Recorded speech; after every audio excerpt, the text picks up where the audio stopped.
मेरे साथ बोलिए, भारत माता की। अरे क्या हो गया है राजस्थान वालों की आवाज को भाई? ऐसे बोलोगे क्या? राजस्थान के गांव गांव में आवाज जानी चाहिए, घर घर में आवाज जानी चाहिए। 2023 में प्रचंड बहुमत के साथ कमल खिलने वाला है। मेरे साथ दोनों हाथ उठाइए, उठाइए दोनों हाथ पीछे तक, विजय के संकल्प की मुट्ठी भींचिए और प्रचंड आवाज से बोलिए, भारत माता की, भारत माता की, भारत माता की। मंच पर उपस्थित भारतीय जनता पार्टी प्रदेश के अध्यक्ष जी, राजस्थान की पूर्व मुख्यमंत्री, यशस्वी मुख्यमंत्री श्रीमती वसुंधरा जी, श्रीमान ओम प्रकाश माथुर जी, भाई अरुण सिंह जी, डॉक्टर अलका सिंह जी, कर्नल राज्यवर्धन सिंह जी, जसकौर मीणा जी, हमारे केंद्रीय मंत्री जिनके जिम्मे पूरे देश के हर घर में पानी पहुंचाने की जिम्मेदारी है, ऐसे भाई Gajendra Singh ji, parliamentary affairs minister श्रीमान अर्जुन राम जी, नेता प्रतिपक्ष गुलाबचंद जी, श्री राजेंद्र राठौड़ जी, अरुण चतुर्वेदी जी, हमारे पूर्व अध्यक्ष महोदय प्रणामी जी, राजेंद्र गहलोत जी, मंच पर उपस्थित सारे सांसदगण, संगठन के सभी पदाधिकारी और आज राजस्थान के कोने कोने से आए हुए जनप्रतिनिधियों, सहकारी नेताओं और मेरी पार्टी के भारतीय जनता पार्टी के मालिक, ऐसे भाजपा के सभी कार्यकर्ताओं को मेरा प्रणाम। मित्रों, बहुत समय के बाद मैं ये महान राजस्थान की भूमि पर जयपुर में आप लोगों के सामने उपस्थित हुआ हूं। ये राजस्थान की भूमि वीरता, दान और भक्ति में पूरे देश को प्रेरणा देने वाली भूमि है। पूरे देश में जब मुगलों का शासन आग की तरफ फैल रहा था, पूरा देश अचंभित होकर देख रहा था, तब मुगलिया सल्तनत को चुनौती देने का काम यही धरती के सपूत महाराणा प्रताप ने किया था और उन्होंने वर्षों तक संघर्ष किया। यही धरती है जिसके वीर सपूत वीर दुर्गादास राठौड़ ने सालों तक एक ही घोड़े पर बैठकर मारवाड़ को स्वतंत्र कराने का काम वीर दुर्गादास राठौड़ ने किया। ये भूमि पन्नाधाई की भूमि है जो अपने राज्य को बचाने के लिए, वंश को बचाने के लिए अपने बेटे का बलिदान देते हुए पर नहीं झिझकती। और इस भूमि पर ही भारतीय जनता पार्टी को बीज से वटवृक्ष बनाने में कई कार्यकर्ताओं ने योगदान दिया। स्वर्गीय सुंदर सिंह भंडारी को कौन भूल सकता है? उन्होंने जीवन का क्षण क्षण और शरीर का कण कण भारतीय जनता पार्टी के संगठन को आगे बढ़ाने के लिए और भारतीय जनता पार्टी को मजबूत वटवृक्ष बनाने के लिए दिया। भैरव सिंह जी ने समर्पण के साथ राजनीतिक नेतृत्व से पार्टी का विकास कैसे हो सकता है, इसका उदाहरण प्रस्तुत किया। और आज वही राजस्थान के अंदर आप लोगों का दर्शन कर कर मैं अपने आप को बहुत आनंदित और गौरवान्वित महसूस करता हूं।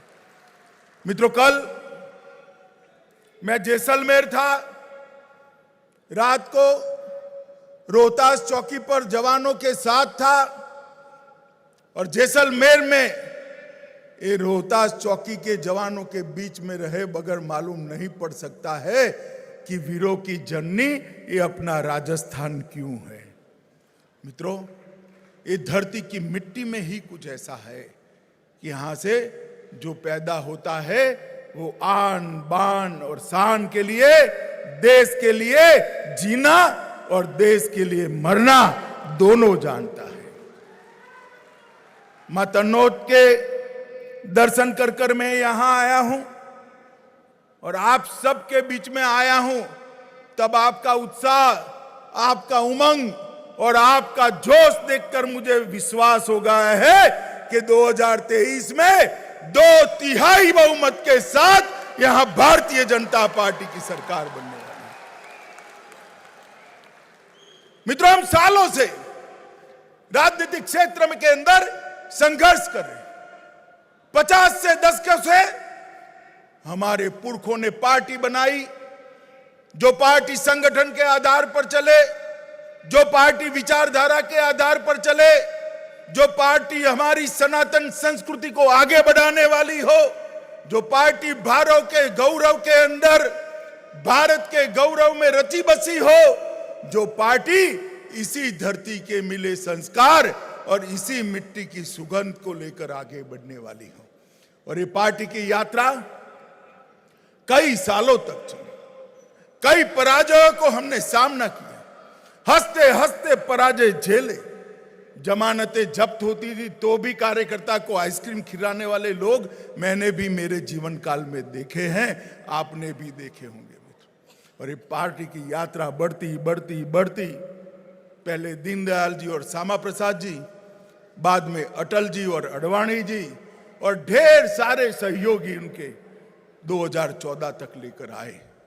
और 2014 में मोदी जी के नेतृत्व में भारतीय जनता पार्टी ने चुनाव लड़ने का निर्णय किया और बहुत लंबे समय के बाद और आजादी के बाद पहली बार मोदी जी के नेतृत्व में पूर्ण बहुमत की भारतीय जनता पार्टी की सरकार बनी।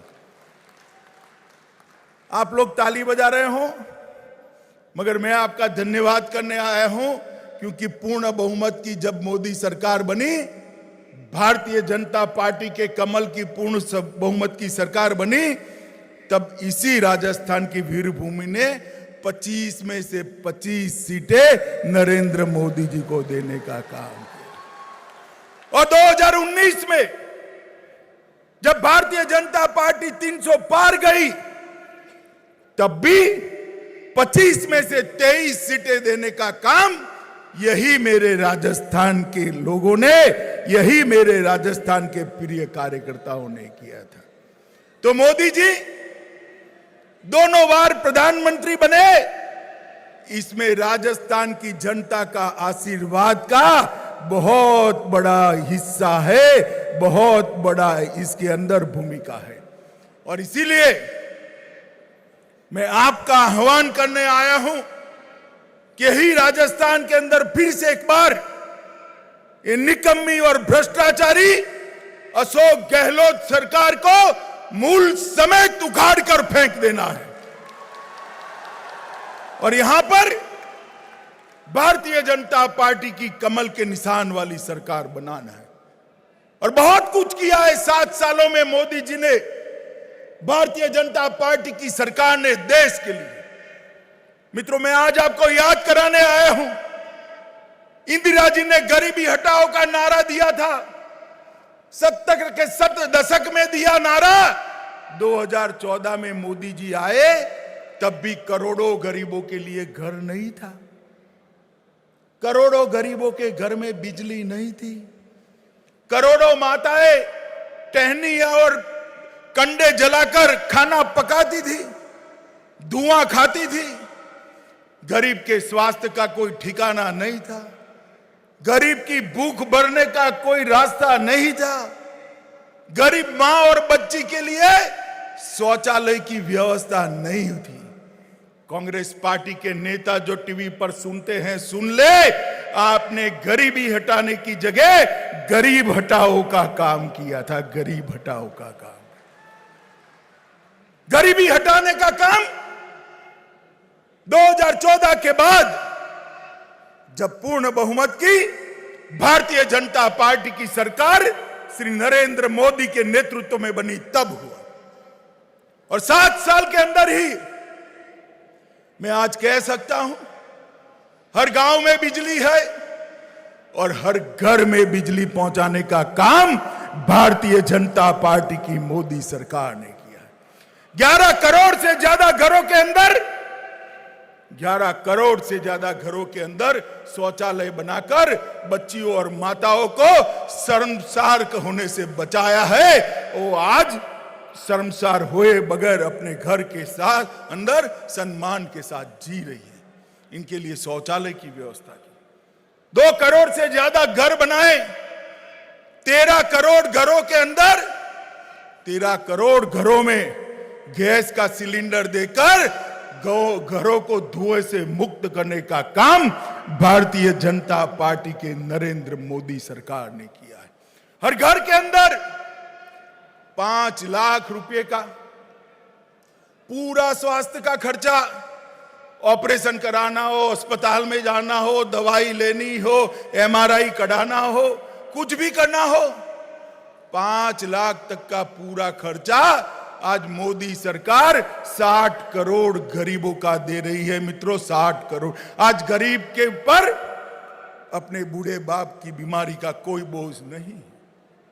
किसी मजदूर को अपने बच्चे की बीमारी का इलाज करने के लिए किसी के सामने हाथ नहीं फैलाने पड़ता है। इस प्रकार की स्थिति का सर्जन किया है। और कोरोना के बाद काफी लोगों के रोजगार प्रभावित हुए। लंबे समय तक लॉकडाउन रहा, तत्काल काफी सारी दुकानें, सारी फैक्ट्रियां बंद रही, तो गरीब को रोज क्या खाना वो दिक्कत थी। 80 करोड़ गरीबों को देश में मोदी जी ने हर महीना 2 साल तक 5 किलो अनाज देने का काम कर कर गरीब के घर के चूल्हे को जलते रखने का काम किया है। और मैं कांग्रेस के नेताओं को कहना चाहता हूं, जरा आप बताइए कि आपने गरीबी के लिए क्या किया। हाँ, एक काम हुआ है। अभी अभी राहुल बाबा ट्वीट करने लगे हैं। ट्वीट तो करते हैं कम से कम, काम कोई करते हैं नहीं करते हैं मालूम नहीं है। मोदी जी ने पूरे देश भर के अंदर पेट्रोल डीजल के टैक्स घटाए, परंतु राजस्थान एक ऐसा राज्य है जहां के मुख्यमंत्री जी को तिजोरी बहुत प्रिय है, जनता की दिक्कत प्रिय नहीं। मैं गहलोत जी को विनती करता हूं, गहलोत जी, जहां जहां भाजपा की सरकारें हैं उन्होंने भी वेट के अंदर कटौती कर कर पेट्रोल के दाम घटाए हैं। आप अभी भी समझ जाओ, पेट्रोल के दाम घटा दो, वरना जनता राह देखकर खड़ी है। जनता राह देखकर खड़ी है। और मैं भारतीय जनता पार्टी के कार्यकर्ताओं का आह्वान करना चाहता हूं, पूरे देश भर के अंदर भारत सरकार ने टैक्स कम करा है, भाजपा की राज्य सरकारों ने किया है। अशोक गहलोत सरकार कर नहीं रही है। हमने आंदोलन कर कर उनको मजबूर कर देना चाहिए। मित्रों, हम यहां पर सब भारतीय जनता पार्टी की विचारधारा से जुड़े हुए कार्यकर्ता हैं। मोदी जी ने गरीब कल्याण के साथ साथ ढेर सारे इंफ्रास्ट्रक्चर के लिए काम किए। नई शिक्षा नीति को लाकर हमारी बोलियों को, हमारी भाषाओं को मजबूती प्रदान करने का काम किया। ढेर सारे ऐसे कदम उठाए जिसमें हमारी इकोनॉमी दिन दूनी रात चौगुनी बढ़ी है। मगर सबसे बड़ा काम किया उन्होंने देश की सीमाओं को सुरक्षित करने का। मित्रों, 10 साल तक मनमोहन सिंह सोनिया की सरकार चलती थी। कई बार पाक प्रेरित आतंकवादियों ने हमले किए, हमारे जवान हताहत हुए, मगर दिल्ली के हुक्मरानों के सर पर जू नहीं रेंगती थी। मौनी बाबा मनमोहन सिंह कुछ नहीं बोलते थे। मोदी जी की सरकार आई, उरी और पुलवामा में हमला हुआ और मित्रों 10 ही दिन के अंदर एयर स्ट्राइक और सर्जिकल स्ट्राइक कर पाकिस्तान के घर में घुसकर बदला लेने का काम इस देश के नेता नरेंद्र मोदी जी ने किया और पूरी दुनिया के अंदर भारत का सम्मान बढ़ाने का काम मोदी जी ने किया है। हम मित्रों 90 के दशक से मांग कर रहे थे कि जहां प्रभु श्री राम का जन्म हुआ वहां पर एक भव्य मंदिर बनना चाहिए। करते थे या नहीं करते थे? बोलिए जरा जोर से बोलिए, करते थे या नहीं करते थे? ये विपक्ष वाले हमें ताने लगाते थे, मंदिर वहीं बनाएंगे, तिथि नहीं बताएंगे। मगर आज दोबारा मोदी जी की सरकार बनी, आसमान को छूने वाला गगनचुंबी राम मंदिर का नींव डालने का काम नरेंद्र मोदी जी ने समाप्त कर दिया। हम सभी कार्यकर्ता अपने जीवन में ही ये 2 साल के भीतर भीतर एक भव्य राम मंदिर को साकार होते हुए देखेंगे। जब से जनसंघ की स्थापना हुई, हर चुनावी घोषणा पत्र में चाहे जनसंघ हो या भाजपा हो, एक घोषणा जरूर होती थी, हम धारा 370 को हटाएंगे, 35A को हटाएंगे। मगर हटा नहीं पाता। दूसरी बार पूर्ण बहुमत की सरकार मिली, मोदी जी ने 5 अगस्त 2019 को धारा 370 को उखेड़ कर फेंक। कांग्रेस विरोध करती रह गई। आज हमारा प्यारा कश्मीर भारत माता का मुकुटमणि बनकर पूरी दुनिया देख सके, इस तरह से भारत के साथ ढेर सारे काम मोदी जी ने किए। और यहां पर गहलोत सरकार न गरीबों को किसी प्रकार की सुविधा दे दी।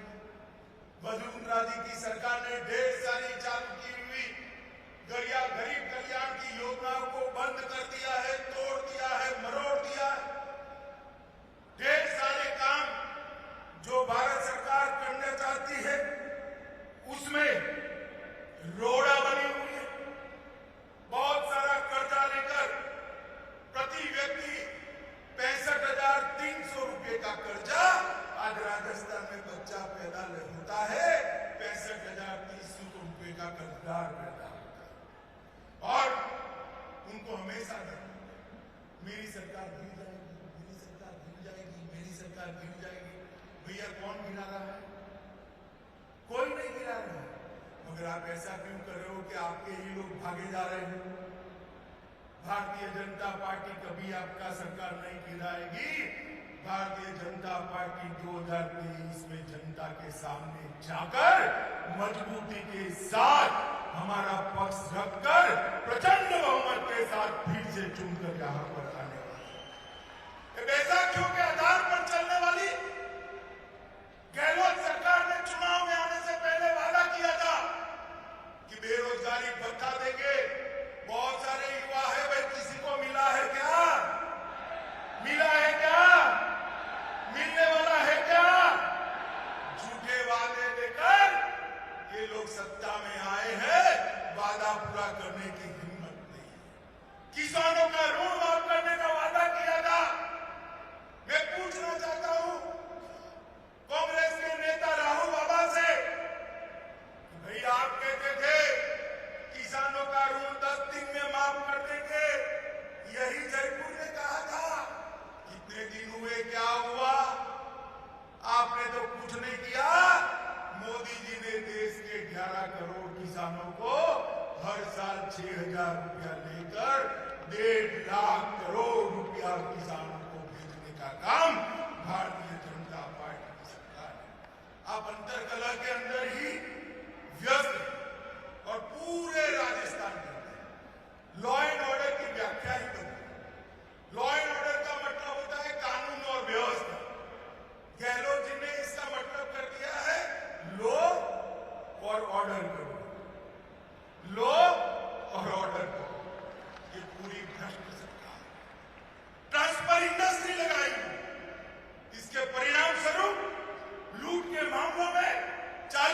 की वृद्धि, अपहरण के मामले में 25%, बलात्कार के मामले में 21%, दलित व कन्याओं पर बलात्कार के मामले में 42%। मित्रों, ढेर सारे पुजारियों की हत्या, मंदिर के अंदर चोरियां हुई, मंदिर भी सुरक्षित नहीं। गहलोत साहब, आपके राज में अब आप यूपी, गुजरात सब जगह जाना बंद करो, राजस्थान में रहकर कुछ सुधारो, वरना जनता सब देखती है 23 में चुनाव आने वाला है। मित्रों, कोरोना के अंदर मोदी जी ने 130 करोड़ की जनता को मुफ्त में फ्री ऑफ कॉस्ट वैक्सीन लगाने का काम किया। 125 वैक्सीन के डोज लग चुके, ढेर सारे वेंटिलेटर भेजे, ऑक्सीजन प्लांट भेजे।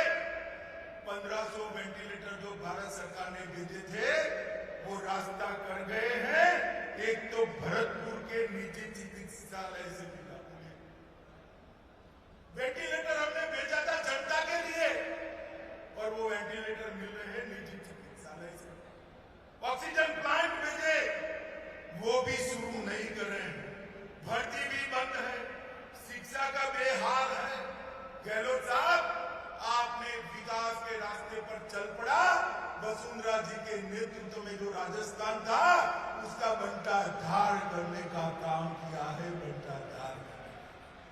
और अगर आपका दावा है कि आपकी सरकार ठीक चल रही है, तो उत्तर प्रदेश के चुनाव आने वाले हैं, साथ में चुनाव करा दो, तुरंत ही मालूम पड़ जाएगा कि राज्य सरकार का स्वभाव। मित्रों, स्वच्छ भारत मिशन के तहत मोदी जी ने राजस्थान के 42,860 गांवों को खुले में शौच से मुक्त घोषित किया। प्रधानमंत्री ग्रामीण आवास के नीचे 14 लाख घर बनाने का काम किया। रेल के लिए 1228 किलोमीटर 11 नई रेल परियोजनाओं को पूरा करने का काम नरेंद्र मोदी सरकार ने किया।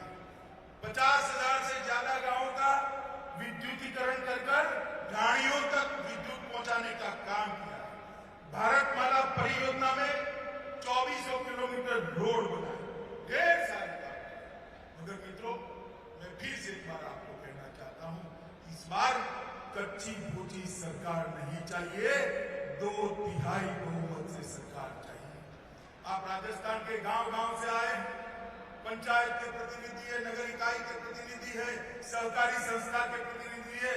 आप बताइए, यहां से हर गांव में जाकर 2/3 बहुमत के लिए सरकार का प्रयास करेंगे?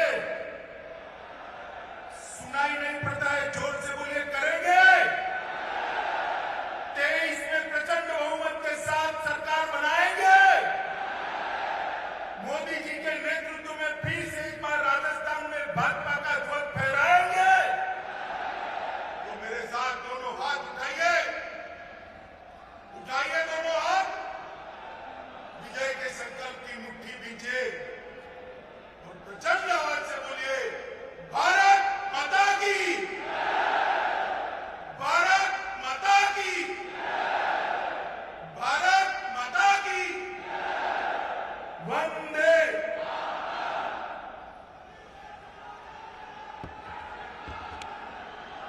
बहुत बहुत धन्यवाद अमित शाह साहब, आपके उत्साही उद्बोधन के लिए और धन्यवाद के लिए प्रदेश महामंत्री मदन लाल जी को कहूंगा कि वो आए और धन्यवाद दें।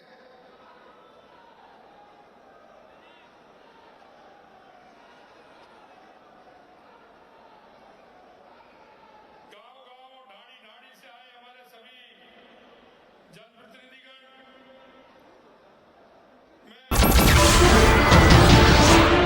नमस्कार, मैं हूं मानक गुप्ता। अगर आपको हमारा ये वीडियो पसंद आया हो तो इसे लाइक और शेयर जरूर करें, और हां, हमें सब्सक्राइब और फॉलो करना ना भूलें ताकि आप देश और दुनिया की कोई खबर मिस ना करें। तो जुड़े रहिए हमारे साथ और देखते रहिए न्यूज़ 24।